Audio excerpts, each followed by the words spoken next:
آج ہم بات کریں گے اس خاص ڈش کی جو دنیا کی تہذیبوں اور ثقافتوں کی پسندیدہ رہی. کسی بھی خطے میں چلے جائیں, وہاں کے ہوٹل کا مینیو دیکھیں, سب سے اوپر یہ نظر آئے گی آپ کو مختلف ورائٹیز کے ساتھ, اور یہ ہے میری آپ کی ہم سب کی فیورٹ سوپ, جسے عالمی غذا کا درجہ حاصل ہے. اگر سوپ کی ہسٹری کو پڑھا جائے تو ہر خطے کی اپنی الگ داستان ہے, اور سب کا دعویٰ یہ ہے کہ ہم نے یہ سوپ ایجاد کیا ہے. بظاہر تو ایسا لگتا ہے کہ جب سے انسان نے کھانا پکانا شروع کیا ہے تب سے ہی سوپ ہماری غذا کا حصہ رہا. تاریخ تو بہت پرانی ہے لیکن فنڈامنٹل سیم ہی ہے, یعنی آج سے ہزاروں سال پہلے والا سوپ اور آج والا سوپ وہ تقریباً ایک جیسی ہی ان کی بنیادیں ہیں. بس جس ملک میں جو چیز زیادہ تھی انہوں نے سوپ میں وہ ڈال دی. جہاں آلو تھا آلو ڈال دیا, جہاں مٹر تھے مٹر ڈال دیا. بعض مقامات پر سوپ ایک سٹیپل فوڈ ہے, یعنی ایسا کھانا جو باقاعدگی سے کھایا جاتا ہے روزانہ, جیسے ڈبل روٹی, روٹی چاول وغیرہ. اور بعض جگہوں پر تو کھانے سے پہلے سوپ سرو کرنا بہت ضروری سمجھا جاتا ہے. اور بعض مقامات پر تو یہ موڈ کے مطابق ہوتا ہے, یعنی اگر خوش ہیں تو فلاں سوپ لے آؤ, اور اگر اداس ہے یعنی موڈ بدل گیا تو سوپ کی ٹائپ بھی بدل گئی. بارش ہو رہی ہے وہ فلاں سوپ چلے گا آج تو. دنیا میں سوپس کی کتنی ٹائپس ہیں, کتنی قسم کے, کوئی حساب نہیں ہے.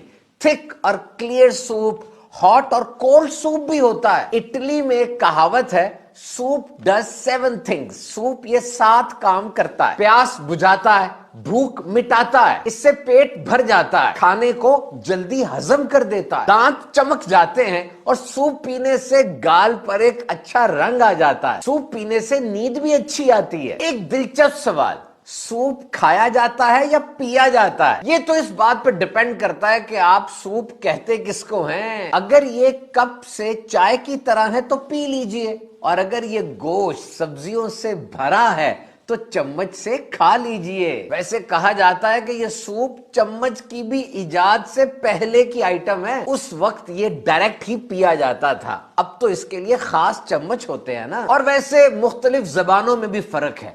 کچھ جگہوں پر سوپ کے لیے ایٹنگ کا, کھانے کا لفظ استعمال ہوتا ہے, اور کچھ زبانوں میں ڈرنکنگ کا لفظ استعمال ہوتا ہے. اچھا, کیا آپ جانتے ہیں کہ یہ لفظ ریسٹورنٹ, یہ ہوٹل ریسٹورنٹ, یہ کہاں سے آیا؟ یہ اٹالین زبان کا لفظ ہے ریسٹورارے, جس کا مطلب ہے ریسٹور, ریفریش, رینیو, یعنی طاقت کو بحال کرنا. یعنی ریسٹورنٹ ایک ایسی جگہ ہے جہاں آپ کی طاقت کو بحال کیا جاتا ہے, آپ کو ری انرجائز کیا جاتا ہے. اور آپ یہ سن کے حیران ہوں گے کہ دنیا کا جو پہلا ریسٹورنٹ بنا تھا, اس جگہ جو پہلی ڈش دی گئی طاقت کو بحال کرنے کے لیے, وہ یہی سوپ تھا. تو بیمار ہو یا صحت مند, مسافر ہو یا مقیم, بوڑھا ہو یا جوان, سب کا پسندیدہ ہے یہ سوپ, اور بہت ہی فائدہ مند ہے. اور ویسے آپ چاہیں تو مہنگے انگریڈینٹس یعنی مہنگے اجزاء ڈال کر سوپ بنا لیں, اور یا تو کچن میں جو کچھ بچا کچا ہے وہ ڈالیں اور سوپ بنا لیں. دونوں طریقے سے چلتا ہے. سوپ کی کوالٹی کا کیسے پتا چلے گا؟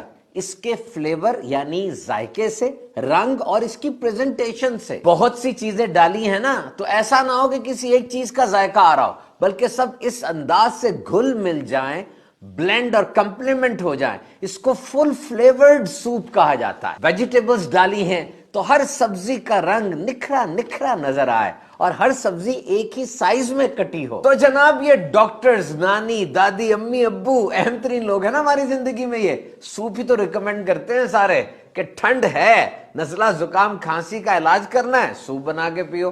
بیماری سے اٹھے ہو, کمزوری ہے, سوپ پیو. تو سوپ پیجئے نا. اور سوپ سردیوں میں یعنی ونٹر سیزن میں ہی زیادہ ہوتا ہے, اس لیے کہ گرم ہوتا ہے, اور جو چیزیں اس میں ڈلتی ہیں وہ عام طور پہ سردیوں میں ہی ہوتی ہیں.